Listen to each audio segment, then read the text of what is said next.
Hi, welcome. I'm your host, Nilka Castañeda. In our show, I want to highlight organizations and individuals that not only support, but that also bring hope to our military families. Organizations that help find solutions to issues that we, as veterans, we face. From one veteran to another, I want to help you find what you need when you need it. Many veterans like you and me feel that transition out of the military is not an easy endeavor. The military has given us a purpose, one that we no longer have. We lose that when we retreat to civilian life. We struggle to reconnect with family and friends. We are often misunderstood and feel like we don't fit in. We keep looking for the same sense of camaraderie and community that we have felt while serving in the military. A new lifestyle might not be challenging or exciting enough. It's just not right. You deserve to have the best life where you don't feel lost, anxious, and overwhelmed after life in the military. You deserve to have balance between family and work and feel happy again after life in the military. You deserve to have your best life after serving in the military. That's why you have put me on a mission of restoring hope one story at a time. I start to highlight those that do more than say thanks to our military, but that actually show it. In this episode, I'm traveling all the way to beautiful Washington State to go meet Tammy Moses, the founder of Homes Are for Living and the Hoarding Solution.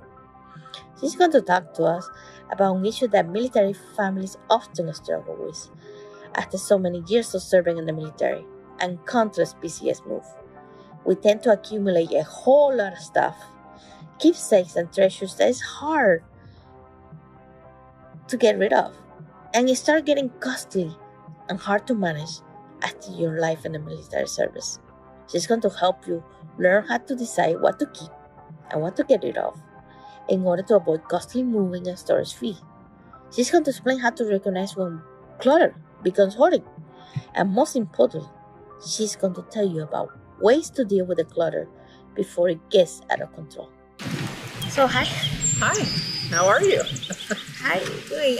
Thank you for meeting me here. This is a beautiful spot, all the way in Washington. Washington to Washington, right? When we first met. So, Washington D.C. to Washington State, yes? Yes. Pretty awesome.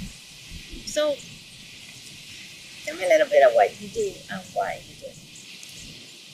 Well, I focus on the issue of hoarding, and I look at it from a very human perspective, because when you look at a situation and you see a lot of stuff, that's like the tip of the iceberg. That's not the actual issue. You've got a person that's dealing with some other underlying things, whether it's trauma or depression, anxiety are very common pieces of it. I never really intended to talk about this publicly, but I learned that I wasn't the only person that had grown up in this kind of extreme clutter situation. And I started to explore it and discovered that the people who see the issue and the people who are forced to live in it are very underrepresented. And so I have decided that we really need to have a voice. And I don't just mean family members. You have first responders, you have firefighters, you have real estate folks, you have family members and neighbors, and all kinds of people are impacted by this. And so I decided that I would take some of that painful experience and use it to fertilize the conversation, because I really see the need for us to have the conversation before it becomes this crisis, which is kind of how we operate now. More crisis management than mitigation. It's a huge problem, right? That impacts everybody around us. The military too, right? Yes, the military.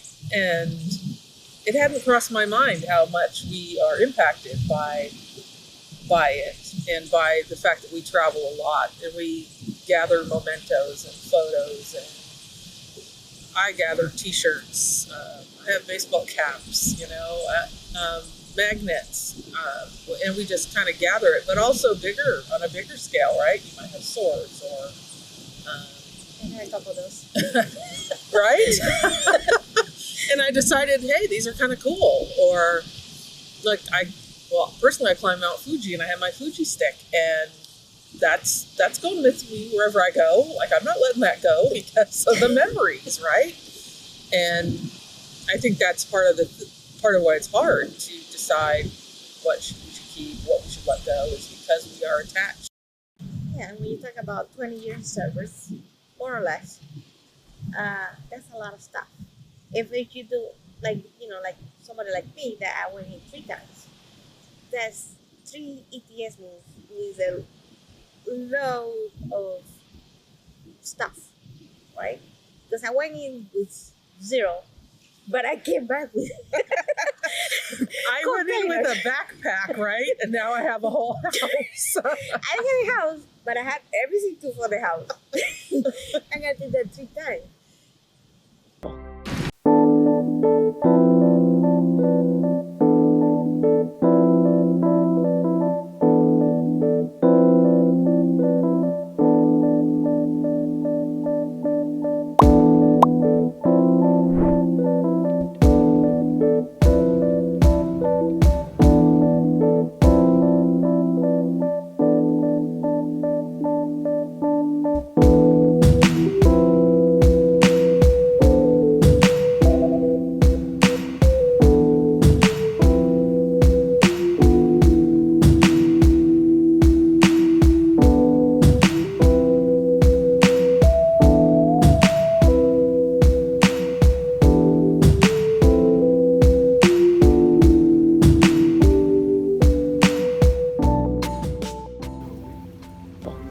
And now you have to think about getting a house, moving, and you get all this stuff, and the army's not paying for it anymore, or the military, whatever branch Right. you are.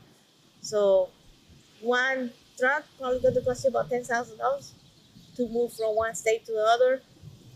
Um, so what do? And you attach, and it becomes a problem. Then it becomes a horrible situation, right? It definitely can be. And if you don't, I would say you have to figure out how to downsize and keep what actually is important to you. And I know there's theories around things sparking joy, but I think it also comes down to when you move and it's a fresh start. What do you want in that new spot? What are you trying to do? And a lot of times you're downsizing because it's very expensive to move. It's very expensive to haul a lot of things around. And if they don't have meaning to you, then why haul it around? But if they do have meaning, then you have to figure out, is it something you really want to look at or see every day? Is it worth it to you to spend a lot of money to haul it around? And then once it's there, are you dusting? Are you cleaning? Are you tripping on it if it's too much? So if you're looking at how do you decide what to keep, or how do you decide what to let go? If you're having a problem with that, you can definitely take photographs of things that you are attached to and have a sentimental aspect to. But maybe someone where you're at right now that would appreciate that item too, or maybe your kid would like it now to hang on their wall, or whatever it is. You might be able to find a way to still preserve the memory, but detach from the actual items themselves. And it frees up your mental state, reducing that clutter, and it frees up any additional space you might need in your new location. So I think it's helpful to figure out, and I do very simple. If I'm sorting, I do keep, donate, discard. And a lot of times that keep piece can still be a huge pile. And sometimes you still have to continue downsizing and finding people who would appreciate it, especially if it's sentimental things. And that's the thing. Like, we don't want to throw away everything, because then that makes it super hard. Because now you're overwhelmed. But if you start with a small pile, Mm-hmm. fix that situation, and then you move on to the next file, Yes. and then you start over again. You'll be surprised, like how much reading, how much space you have, and how much comfortable you feel. And you brought that chandelier from Czechoslovakia. Everybody been there, got one, and you put it in your ceiling. Now it's kind of part of the house. So you're selling the house or you're moving the house. That's another consideration as well. Or you got that cuckoo clock in Germany or that trunk in Germany. So many treasures. And that's just it. They are treasures, right? They're a collection of your time that you served. It's a collection of places that you have visited. Like I have two jewelry boxes, and I have more than that, but like I bought them on my 21st birthday. I bought them I believe I was in Singapore. And so I just, and those are things that I still have to this day that I'm downsizing other things, but I'm keeping those type of thing. Yeah, I got me a Jimmy bag for my birthday. I want to forget that. and when you start, well, I just would say in the military in general, like I flew across the country with a backpack, right? And so I had stuff from when I grew up and things, but I really I started with pretty much not much, in that situation. And granted, it's by design, you're broken down, if you will, so you can be built into, whatever branch you're in, or sailor, soldier, whatever, and that's the whole point of that. But I also have noticed that a lot of people come from difficult situations. That's why we end up kind of in the military. That's how we find an escape route from our lives, if you will. And so it makes a lot of sense to me that as we go, we're collecting things that are valuable or important to us. And I think it also needs to be understood that all of us have some kind of clutter or something that whether it's something small like a junk drawer, or it's a garage or a room. And unfortunately, sometimes it's a whole house that makes it really difficult to live. But if you start focusing on what you want and what you're trying to achieve, I think sometimes that can help you say, I don't think I need 50 sweaters. Maybe I can get away with 30. This t-shirt is frayed and there's not much else I can do with it. Let me use it up. Let me wear it out, and then I can toss it, and I guess it's leading to me to this idea that we save things for special occasions, right? And so some people never use any of those things because they don't feel like any occasion is special. And I have gotten to the point where I'm going to use that tablecloth, on the 28th of August because I can. I'm not going to just wait for Christmas. I'm going to use the beautiful things I have and not just save them. Because I have people in my family who have things that are 40 years old that they got at their wedding. They never used it, ever. It sat in a box till the box deteriorated. And to me, that is not joy. That is not living.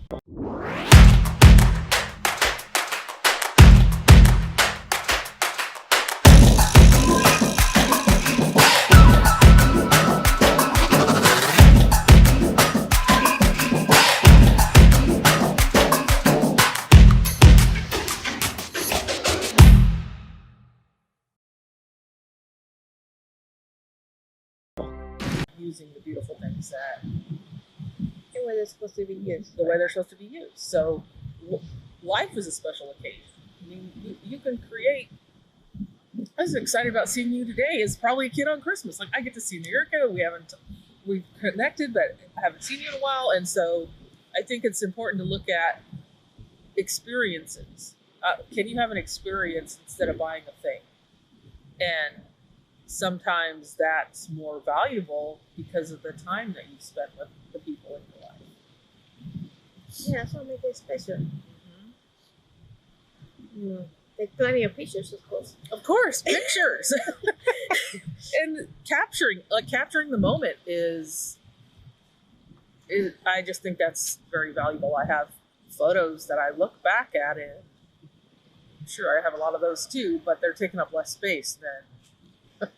Well, now, and that's one of the convenience of electronic, right, of digital age, that we don't even have to have the paper pictures anymore. It's all digital, right? Of course, we need a cloud to Store everything and organize it.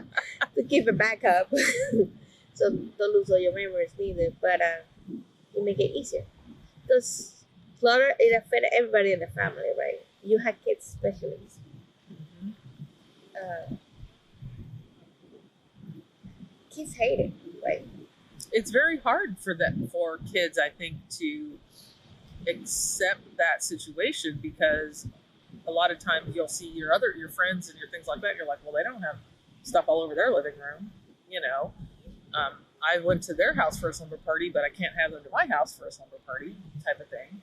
And the other part of that is you're teaching kids what's okay and what's acceptable, you know, to live in. And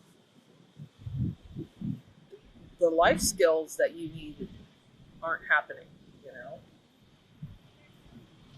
And they're so fragile at that age, growing up. So you need to make sure that you teach them the valuable lessons that really you want them to be,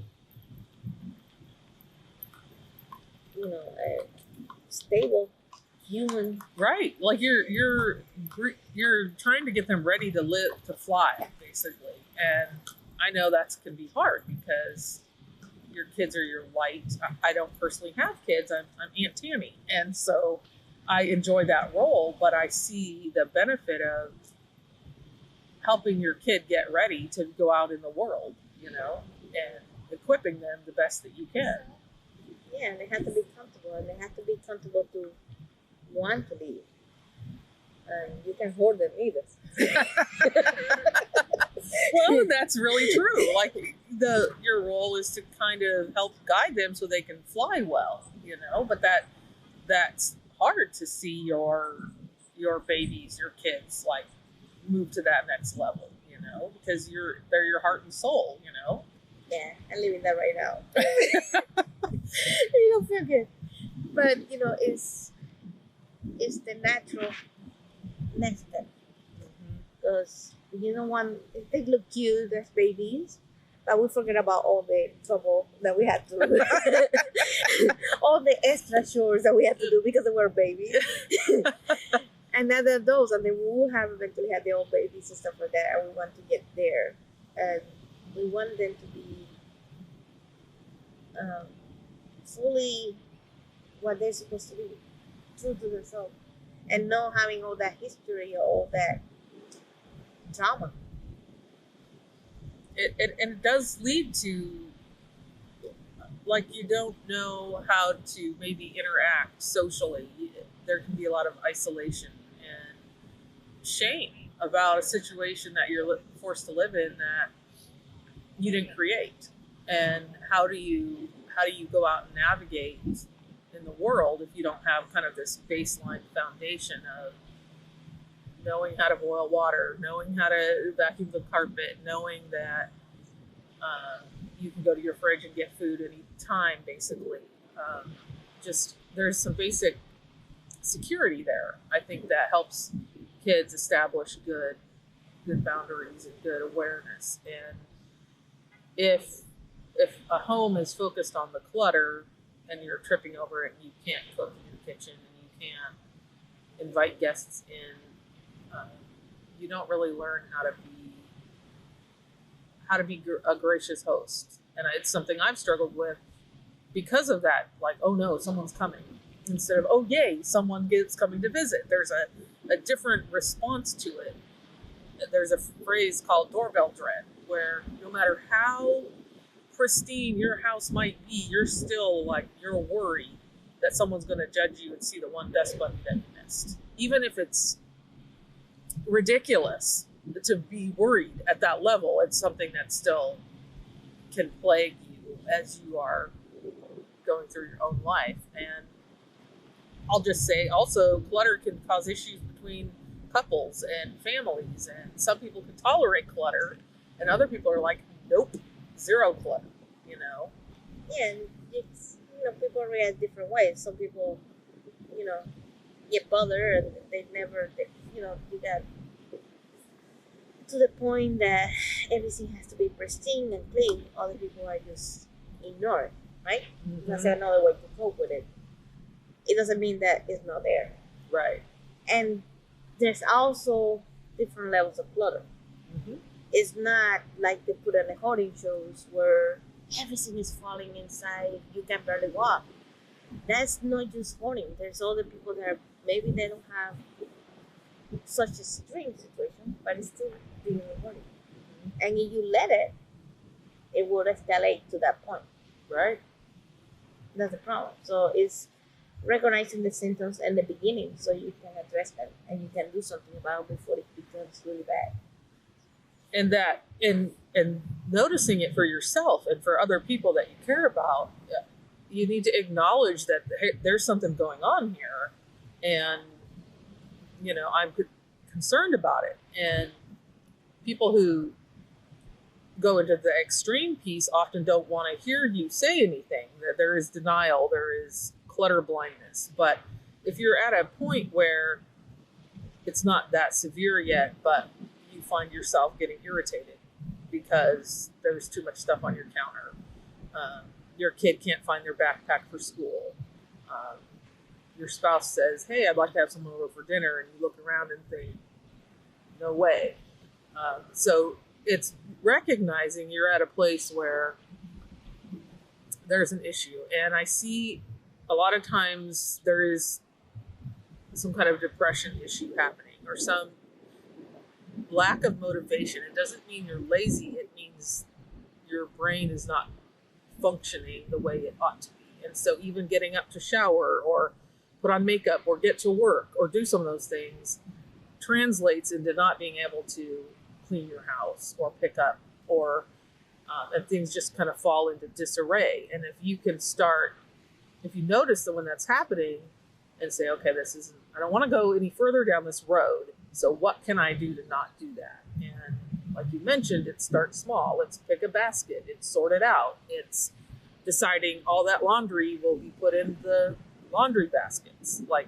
And teaching your kids, you know what, Susie and Johnny, you need to put your clothes in these baskets and then we'll go wash them. It's, in a way, finding systems that help you not get overwhelmed. And you kind of have to figure out what that is for you and your family.